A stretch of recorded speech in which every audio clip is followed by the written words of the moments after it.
Hi everyone, good day. Today I'm going to share to you about my assigned topic to be discussed, parts of collection development policy.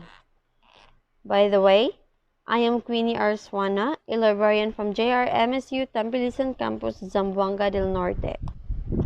So first, let us define what is collection development policy. So collection development policy is a formal written statement of the principles guiding a library's selection of materials, including the criteria used in making selection and the selections decisions. So collection development policy is important as it helps us librarians to determine the strengths and weaknesses of our collection. So here are the parts of collection development policy. We have mission statements, general statements, narrative statements, subject profiles, collection evaluation methods, collection depth indicators, language codes, and policy implementation and revision timetables. So first, let us have introduction and mission statement. The main reason to write a collection development policy is to prevent the library from being driven by events or by individual enthusiasms and from purchasing a random set of resources which may not support the mission of the library. So the first elements of a collection development policy will be mission statement. It is a short statement why your library exists, its overall goals and products and services provides. Next is we have purpose of this policy and the audience to whom it is addressed.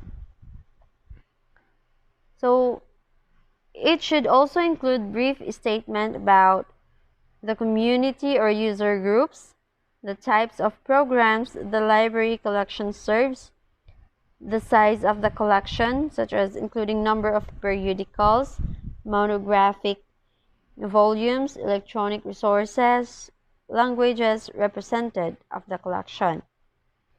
Next is a detailed budgetary overview of the money the library will spend on the different types of information resources, and any formal or informal cooperative agreements that affect the collection policy or practices. Next, we have general statements. So, characteristics that determine the direction of the development of the collection. We have current focus only on or also retrospective acquisitions. The resource types such as monographs, periodicals, theses, gray literature, maps, and etc. Languages, formats, printed, non-print, or electronic. Next is special sources of funding such as grant or gift from a donor. The policy regarding gifts and any special policies regarding maintenance such as weeding, discarding, preservation of the collection, and the size of the collections. Other statements can be about how complaints are handled, if there is an equivalent to the Library Bill of Rights, about other relevant policies, what limitations exist, and what subjects or areas are intentionally not collected, and etc. Next, we have narrative statements. Each institution, including its community and other constituents, is unique. Therefore, its policy statements will be unique. The policy statements should reflect this particular library and the community it serves.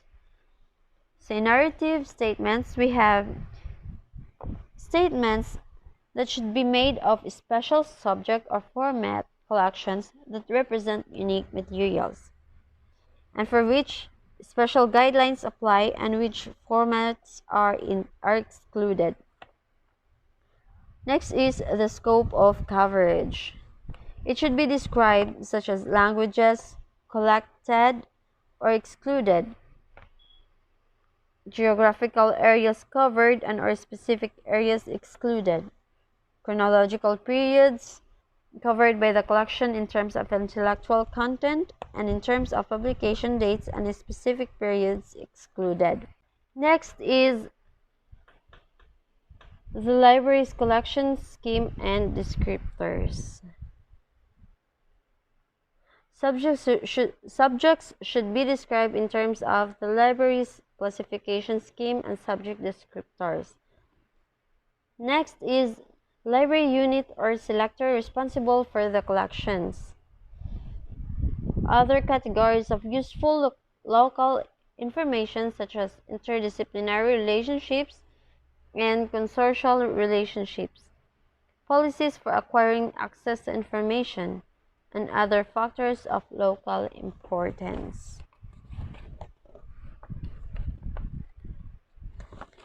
Next is the subject profiles. This section of the policy is based upon collection assessment, or also referred to as collection evaluation, and it needs periodic updating to reflect progress towards goals and goal revision due to changing circumstances. So the preferred presentation is a set of conspectus reports which include all appropriate collection information. So conspectus means an overview or summary of collection strength and collecting intensities, arranged by subject, classification scheme, or combination of either, and containing standardized codes for collection or collecting levels and languages of materials collected.